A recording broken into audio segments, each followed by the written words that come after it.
In a photograph of me as a 3-year-old, I'm gazing intently at the TV screen, watching Mr. Rogers' Neighborhood. Mr. Rogers was really kind and had very reassuring advice for us little ones. Perhaps his most famous phrase was, "Look for the helpers. You will always find people who are helping."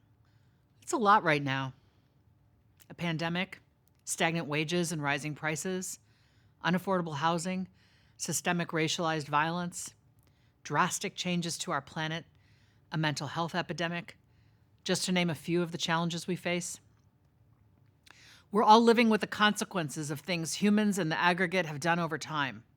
We can be mad as hell at those who came before us and screwed whatever up, but that kind of anger, even if warranted, is like us drinking the poison and expecting them to die. It's our turn now to be one of Mr. Rogers' helpers. Somewhere deep inside of me, I feel a connection to all other humans as if they are my kin.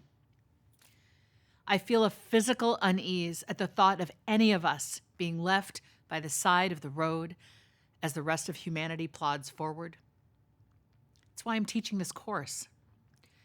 And although I know that with over 7 billion of us on this planet, it is impossible to ensure we all make it, I do believe quite strongly that those of us who have more in this life, whether that's education, access to opportunity, money, influence, ability, or time, should step in and try to help those who have less of those things.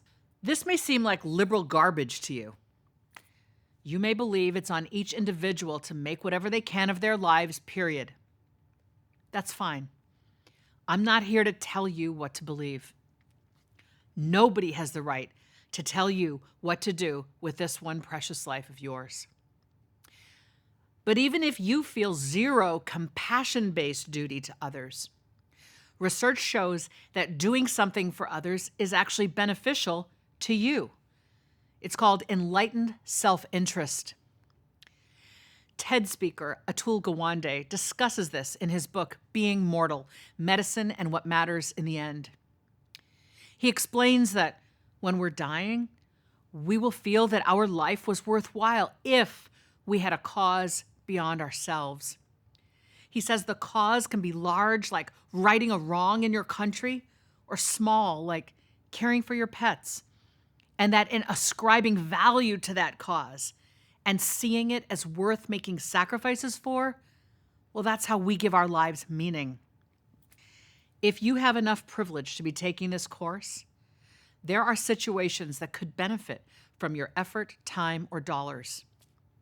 Where you choose to make meaning is entirely up to you, as is whether you'll do it for work every day or you'll make time for it on the side. Try not to be dissuaded by the sheer number of problems that need addressing, or to get stuck ruminating on the seemingly intractable nature of so many of them. Yes, we elect leaders, but each of us must also do our part. Voting is the fundamental compact we make as citizens in a democracy. So, register to vote, vote every time, and help ensure that everyone can. Read or listen to the news regularly. Be aware of bias in news and from pundits. Interrogate information. Learn more about the situation. Don't let someone lead you to believe conspiracy theories and lies. Get multiple perspectives, not just those in your own echo chamber, as tempting as it is to reinforce your beliefs with those who agree.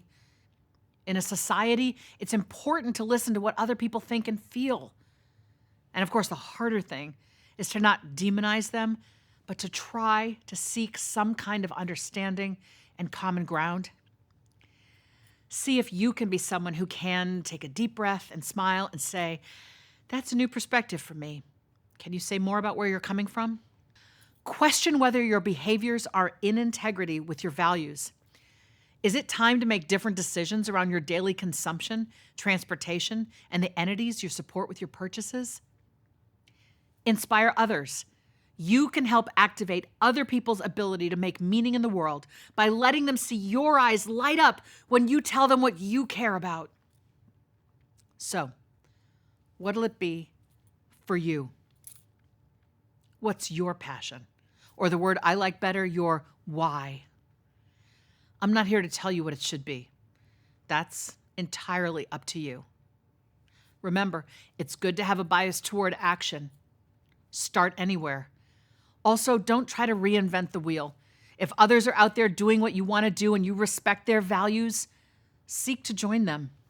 It's your turn to step up and do your bit to be a force for good and move this human community forward, to create positivity and opportunity, to problem solve and innovate, to imagine and create and build, to heal, to teach, to keep learning, to take up your agency, your sense of I can, and your resilience, your sense of I can cope, and to wield kindness toward your fellow humans wherever you go. Even with the real constraints that exist in your life, remember that these are not the worst of times. It's quite likely you're a descendant of people who went through worse. You probably have more freedom, choice, and opportunity than most of your ancestors had. You are the manifestation of their wildest dreams. Be humble. Be curious. Be wildly interested in how you can learn and grow so as to make things better for yourself and others. Go. I believe in you.